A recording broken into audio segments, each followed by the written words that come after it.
Bienvenue sur le podcast d'AVB. Nous vous proposons de découvrir ou redécouvrir ensemble quelques notions clés de l'assurance en quelques minutes. Bonjour, bienvenue dans ce nouvel épisode du podcast AVB pour découvrir les notions clés de l'assurance. Et aujourd'hui, j'ai le plaisir d'accueillir Nicolas. Bonjour Nicolas. Salut Virginie. Comment vas-tu ? Nickel, et toi ? Super, merci. Alors tu viens de nous parler d'une notion majeure, fondamentale du secteur de l'assurance, qui est plus qu'une notion, c'est une réglementation et une directive, c'est Solvabilité 2. Et on va avoir le plaisir de découvrir, d'essayer de comprendre avec toi ce qui se cache derrière ce grand mot Solvabilité 2. On va essayer.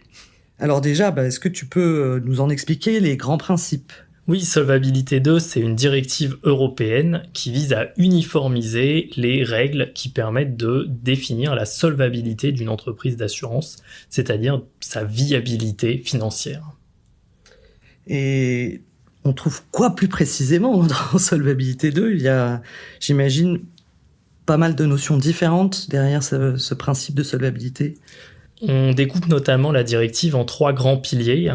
Un premier pilier qui va être très quantitatif, c'est-à-dire qu'on va déterminer mathématiquement une exigence de solvabilité, le SCR, et en partant de ce chiffre, on va calculer le ratio de solvabilité de l'entité qui va permettre de la comparer à d'autres entreprises.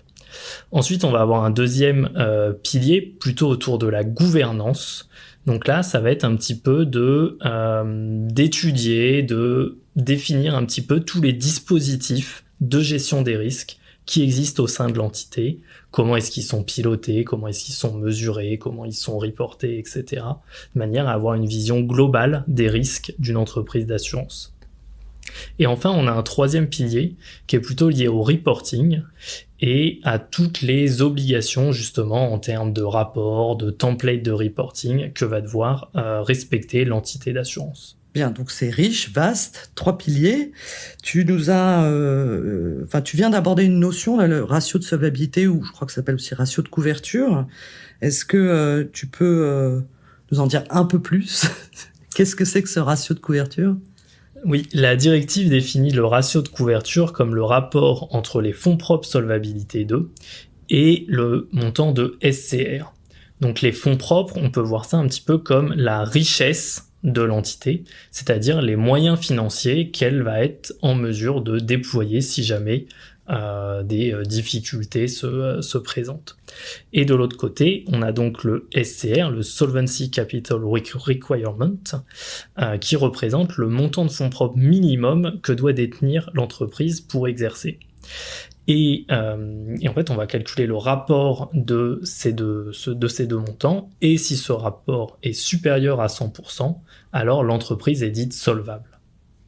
Donc plus le ratio de couverture est élevé, plus l'entité d'assurance est solvable. Exactement. Aujourd'hui, de nombreuses entreprises ont des ratios autour de 200%.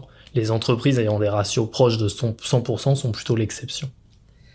Et donc cette notion, cette comparaison ou ce rapport, on va dire, entre les fonds propres et le SCR, c'est donc ce ratio de couverture. Mais du coup, le SCR, comment ça se calcule ? L'objectif du SCR est de représenter le montant que devrait dépenser l'entreprise si jamais un choc qui survient tous les 200 ans survenait. C'est-à-dire que une entreprise doit rester solvable si un tel choc survient. Ça veut dire, une autre façon de le définir, ça pourrait être que l'entreprise a une probabilité de défaut de 99,5% à 1 an. Pour calculer cet indicateur, on va appliquer des chocs au bilan de l'entreprise, c'est-à-dire on va mesurer quel deviendrait son passif si les entrées en incapacité étaient plus importantes, si la mortalité ou la longévité changeait, etc. On va combiner tous ces éléments de manière à calculer le SCR.